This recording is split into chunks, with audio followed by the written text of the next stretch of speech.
Indonesia pada beberapa dekade yang lalu pernah mengalami sebuah krisis pada tahun 1998 yang dinamakan krisis moneter.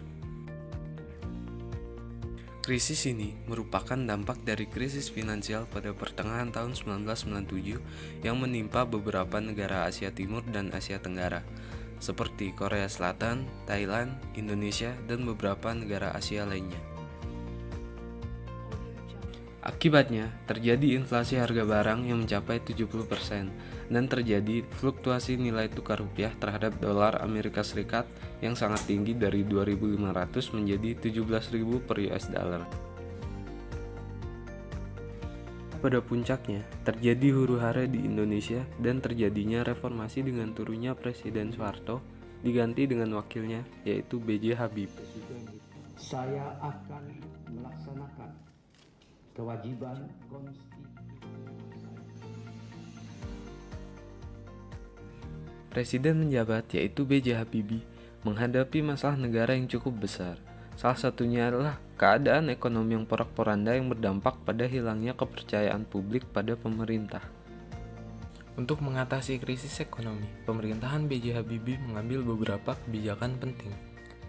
Di bidang moneter, dimulai dengan mengendalikan jumlah uang yang beredar, menaikkan suku bunga sertifikat BI menjadi 70% dan menerapkan bank sentral independen. Kemudian di bidang perbankan, diterbitkan obligasi senilai 650 triliun untuk menalangi perbankan, menutup 38 bank dan mengambil alih 7 bank. Di bidang fiskal, jumlah proyek infrastruktur dibatalkan, juga perlakuan khusus bagi mobil nasional dan membiayai program jaring pengaman nasional. Sedangkan di bidang korporasi, utang swasta direstrukturisasi serta menghentikan praktek monopoli yang selama ini dilakukan oleh Bulog dan Pertamina. Kebijakan pemerintah saat itu membawa hasil. 1 tahun kemudian, reformasi ekonomi yang diterapkan saat itu memiliki beberapa dampak, antara lain jatuhnya nilai tukar rupiah terhadap dolar Amerika Serikat dari yang semula 7.000 menjadi 17.000. Namun di sisi lain, pertumbuhan ekonomi tampak menunjukkan perbaikan dari yang sebelumnya minus 13% menjadi 2%. Angka inflasi pun sukses diturunkan dari 77,6% menjadi 2%.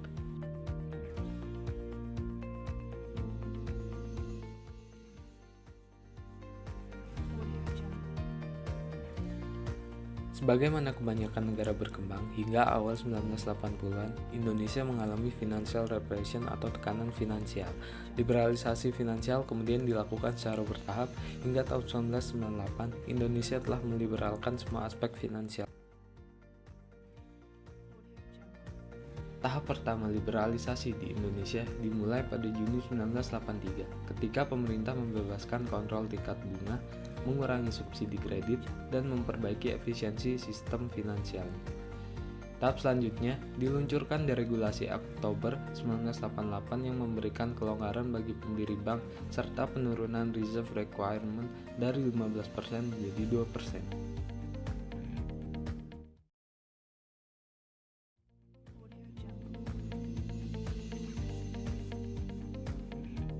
Studi tentang liberalisasi perbankan di masa Orde Baru mengatakan bahwa proses liberalisasi itu merupakan salah satu akar penyebab krisis ekonomi yang dialami negeri ini sejak 1997 dan kemerosotan kapasitas pemerintah untuk merumuskan dan menerapkan kebijakan. Mengingat bahwa pada dasawarsa 1980-an, pemerintah Orde Baru berada dalam posisi kekuasaan politik yang sangat kuat tak tertandingi. Mengapa pemerintah yang sekuat itu menerapkan kebijakan ekonomi yang memberi wewenang cukup besar pada mekanisme pasar yang berpotensi dari negara-negara yang terkena krisis moneter pada 97-98, Indonesia tercatat sebagai negara yang proses pemulihan ekonominya berjalan paling lambat. Pada awal liberalisasi finansial, keadaan ekonomi makro Indonesia tidak kondusif. Pendapatan per kapita Indonesia hanya 584 US dollar, jauh di bawah low income countries. Kajian yang dilakukan bank menyebutkan bahwa 6 tahun setelah krisis, PDB Indonesia belum sepenuhnya pulih dari level sebelum krisis. PDB per kapita masih 10% di bawah level 1997. Hingga akhir tahun 2003, Lebih dari 6 tahun setelah krisis Asia, Indonesia menjadi ex-negara krisis terakhir yang berhasil lulus dari program stabilisasi yang didukung IMF. Dibanding negara-negara lain, kondisi Indonesia saat kritis memang paling rumit. Utang luar negeri membengkak, sistem perbankan lemah, tata kelola ekonomi buruk yang menyebabkan ekonomi biaya tinggi, ditambah tidak adanya stabilitas politik serta korupsi, kolusi, dan nepotisme yang rumit. Pemerintahan Orde Baru pada saat awal-awal krisis juga dinilai setengah hati dalam mengimplementasikan program reformasi yang disusun bersama tim IMF. Sikap setengah hati pemerintah Orde Baru terlihat dari tidak diterapkannya program-program reformasi ekonomi. Salah satunya adalah program untuk menghilangkan hambatan kompetisi domestik.